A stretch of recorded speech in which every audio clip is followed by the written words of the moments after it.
E aí galera, bem-vindo a mais um Storytelling e no episódio de hoje eu vou falar sobre um dos meus diretores favoritos. Eu tenho alguns assim numa listinha, o Nolan tá nela também, como eu já tinha falado no episódio anterior, mas esse não é só pelos filmes dele serem muito lindos, mas também por toda a história por trás de cada um desses filmes. No episódio de hoje eu vou falar sobre Asteroid City, o mais novo longa de Wes Anderson.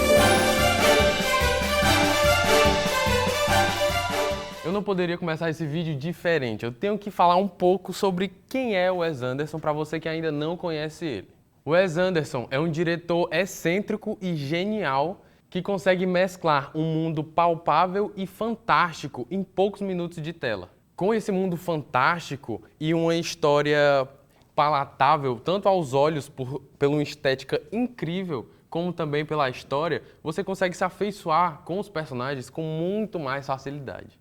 E um bom exemplo disso é um de seus melhores filmes, O Grande Hotel Budapeste, que foi indicado já a 9 categorias de Oscar no ano de 2015 e conseguiu levar 4 estatuetas para casa. O filme é simplesmente um primor técnico. Eu tenho até minhas dúvidas se ele não era fotógrafo antes de ser um diretor, porque, cara, é impressionante como ele consegue fazer cenários com uma estética completamente surrealista e completamente fora do normal que nós conseguimos ver no cinema atual. E não só isso, ele consegue deixar aquele mundo completamente simétrico, colorido e fantástico, palatável para as pessoas que estão assistindo. Porque cada personagem lá, ele é introduzido de maneira tão sutil, com histórias tão reais, que você começa a se ver naqueles personagens, tornando aquele mundo completamente fantástico e alheio ao nosso mundo real uma coisa muito mais vívida pra gente, uma coisa muito mais real.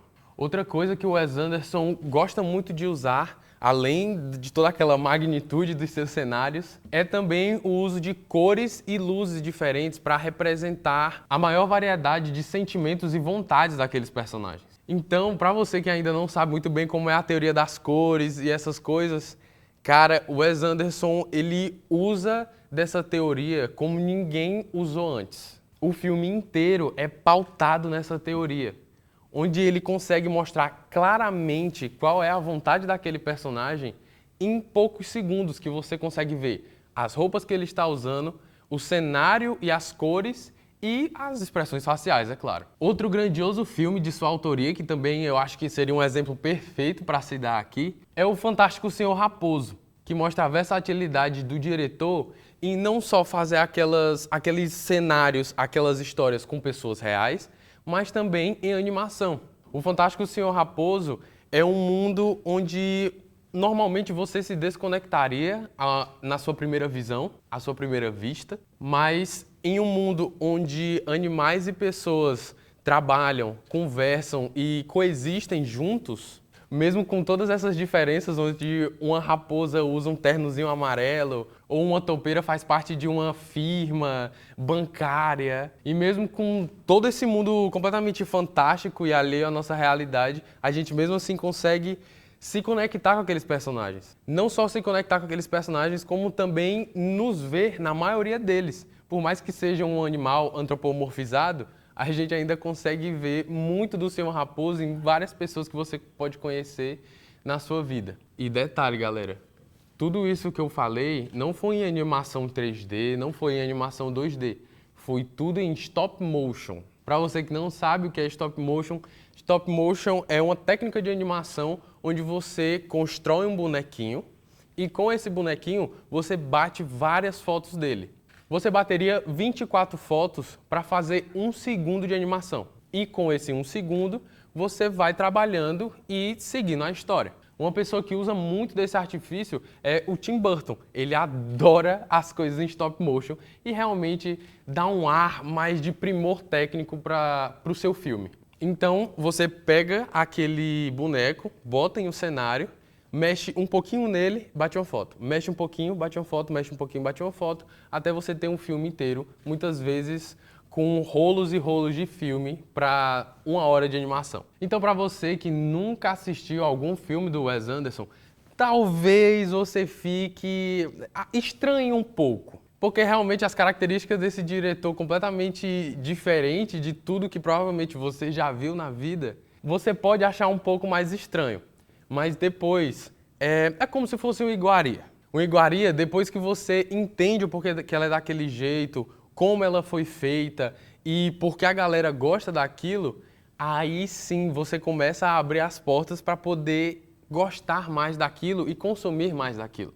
E eu acho que essa é a metáfora que mais bem explica como é os filmes do Wes Anderson. À primeira vista você quase com certeza vai achar um pouco estranho, porque, cara, é uma explosão de cores, é uma explosão de grandiosidade, de lugares grandes, de pessoas se vestindo estranho. Mas depois que você entende o porquê daquilo ser desse jeito, você começa a gostar mais e a se conectar mais, tanto com o diretor quanto com as histórias que ele está tentando contar. E pra galera que já assistiu esses dois filmes, que ficaram bem famosos na época que foi lançado, eu tenho mais duas indicações para te dar aqui, que seria A Ilha dos Cachorros, que é outra animação do Wes Anderson, dessa vez com uma pegada um pouco mais artística que o Fantástico Senhor Raposo, mas também com diálogos e um roteiro excepcional.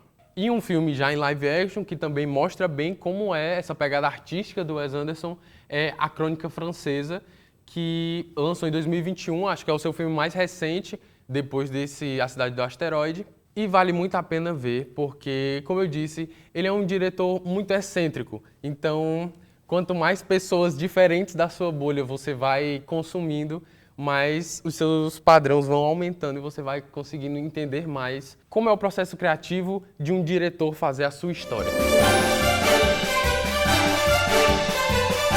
E agora passando um pouco mais para a história em si de Asteroid City, o mais novo longa de Wes Anderson. Neste filme, nós vamos acompanhar a história de uma pequena cidade no deserto dos Estados Unidos, ali por volta de 1955. Cidade essa que foi construída ao redor da cratera de um asteroide que caiu por lá. Anualmente, essa cidade ela faz um evento onde ela traz jovens astrônomos, entre aspas, jovens que gostam de observar o céu e que gostam desses eventos astronômicos. Mas não fica só por isso.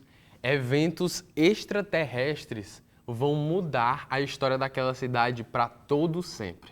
Essa é basicamente a sinopse desse novo filme, que é facilmente confundida, eu não vou negar, é facilmente confundida com a história de origem de Quixadá, que é basicamente isso. É uma cidade que vai uns alienígenas lá, todo mundo tá tudo bem com isso, a galera que gosta de um turismo, gosta de um extraterrestre, vai lá também para ver como é. E é basicamente isso.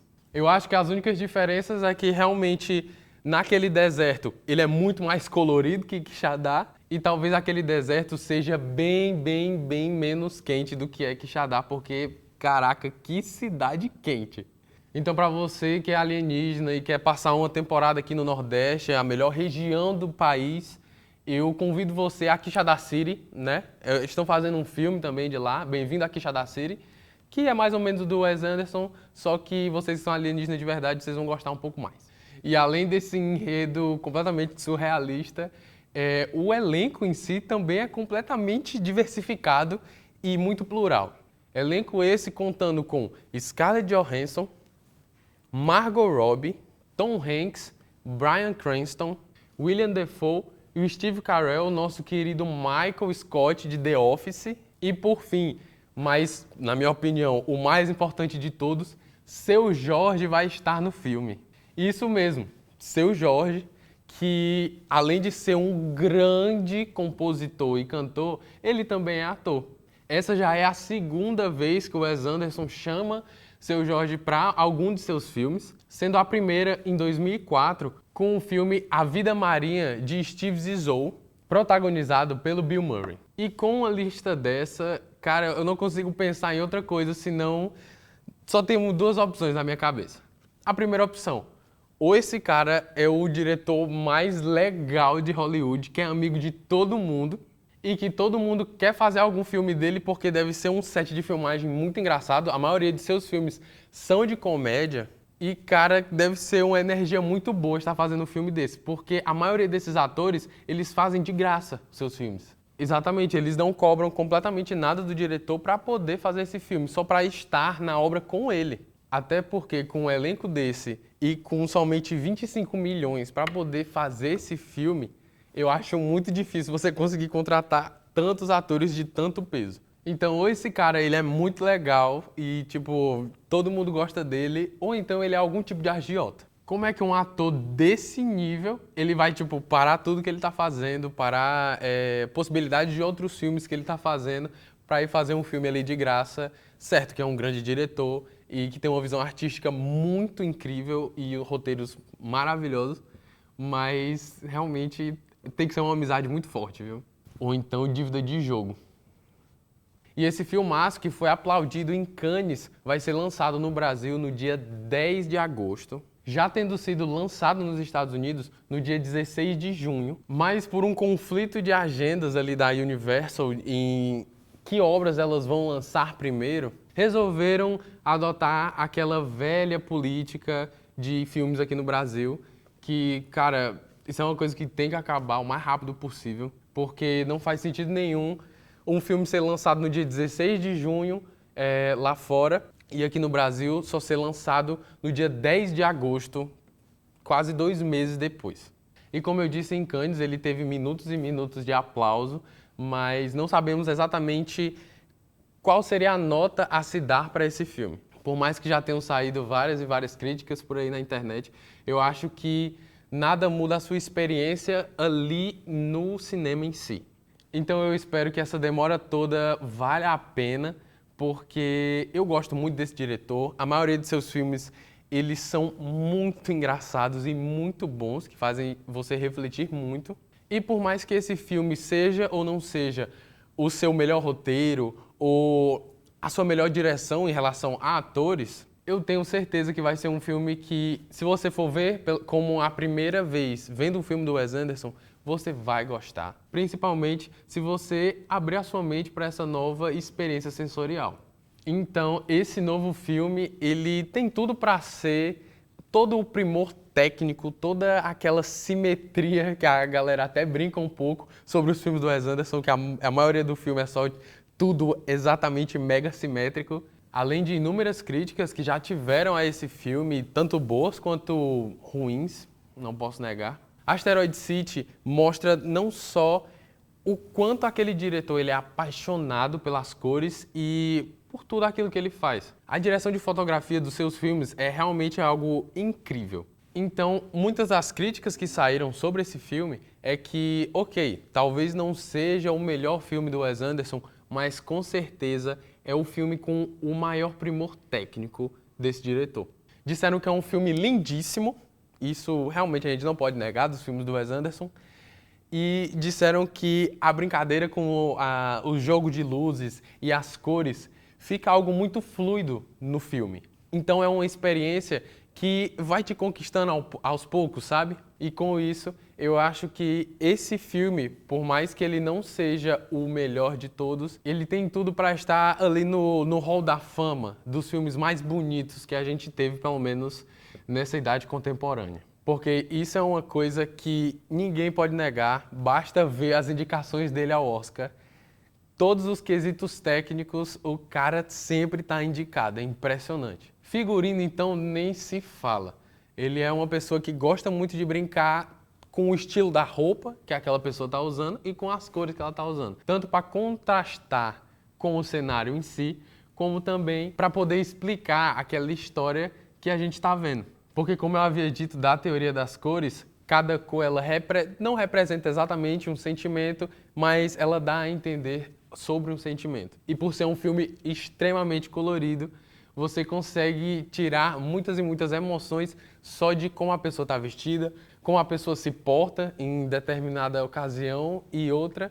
Então, cara, esse é um filme que quem gosta de fotografia, quem gosta desse mundo assim mais artístico, de uma visão de cenário mais diferente, é um filme necessário. O Wes Anderson ele é um diretor necessário para quem gosta desse tipo de coisa. Mas eu tenho certeza que esse filme vai ser muito engraçado, porque ele é um ótimo roteirista para comédia. Então, querendo ou não, as minhas expectativas são muito altas, porque eu adoro esse diretor. Como eu havia dito, o Asteroid City vai ser lançado aqui no Brasil pela Universal no dia 10 de agosto. E eu tenho certeza que vai valer muito a pena ir assistir esse filme no cinema, principalmente pelos balanços de cores que você consegue ver numa tela gigantesca. Eu sou Conan Peixoto, esse foi mais um Storytelling e um grande abraço e um beijo a todos. Valeu!